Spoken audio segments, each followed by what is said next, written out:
and he's been going around the country talking citizenship to people. And it would be my great pleasure to introduce you to him right now. Joe?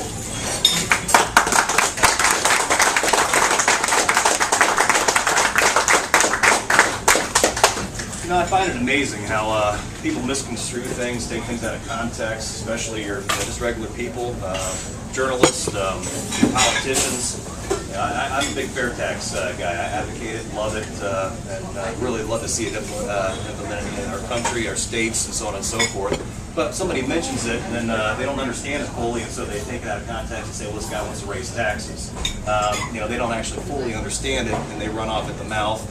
They write things that are wrong, and they do that about everything. I mean, myself, I asked a question to Barack Obama a long time ago, and then all of a sudden, anything I said after that, they would take out of context. And sometimes they rightly report it, but most of the time, about 98% of the time, they make it wrong. And that's what we find a lot in these political races. We find that all over the country, especially in this race here. So it's up to you guys to actually get educated on the issues, get educated on the candidates and what they want, what they stand for, and exactly what they say. You know, TV commercials, articles in the paper, you almost can't believe it. You actually have to come out here like you all did this morning, and that I really appreciate you doing, and talk to the man yourself and find out. Now, I have endorsed Dan, and I think you do a great job, but I won't ask you to vote for him. I will ask you guys to do your own homework and find out if he's the man actually who's going to truly represent you guys and do the job that you want to see done up in Washington. Because right now we have too many people representing Washington and us as opposed to actually representing our area of Washington, and we got to get away from that. And I mean, the Republicans do it and the Democrats do it, and that's why we got to get in there and vote real Americans in that actually want to see what America can do and what's best for America, and not what's best for the Republican Party, because they're their own machine, they're their own business, as is the Democrat Party. They're their own business as well. They're interested in only what the Democrats want and what the Republicans want, not what's best for America. And I repeat myself a couple times because that's how important it is. Normally I'm at ski parties, and I've done some campaigning. I've had over 106 requests. I've actually backed only 10 people. I just want to know how many people actually cut the mustard. I mean, it's not easy for me to come out. And what I came out for Dan for is came out for integrity. It has nothing to do with being a Republican. It really has nothing to do with being conservative. It came down to integrity. I believe he will actually go up there and do the job that you guys ultimately pay him to do. Right now we pay these guys to do a job. They don't do it.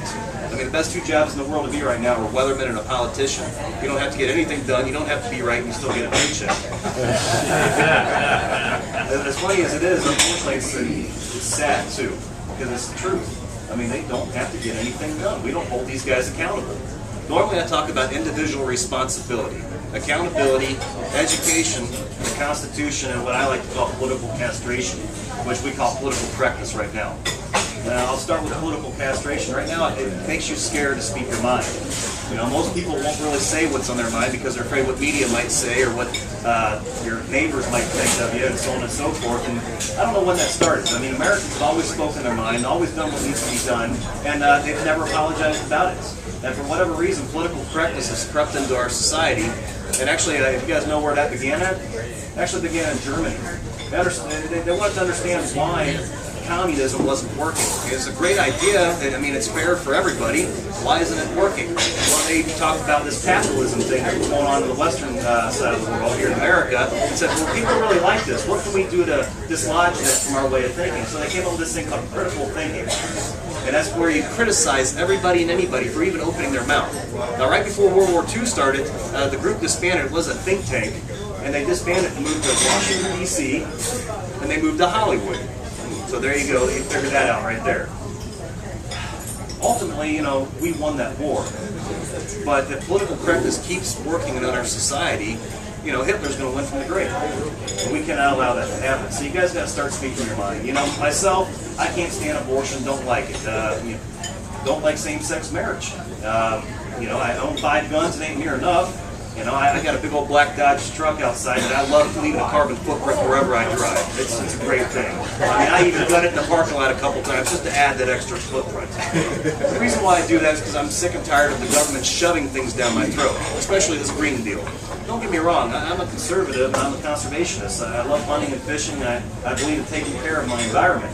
But the government is forcing things down our throats. They're not the ones that drive the market. We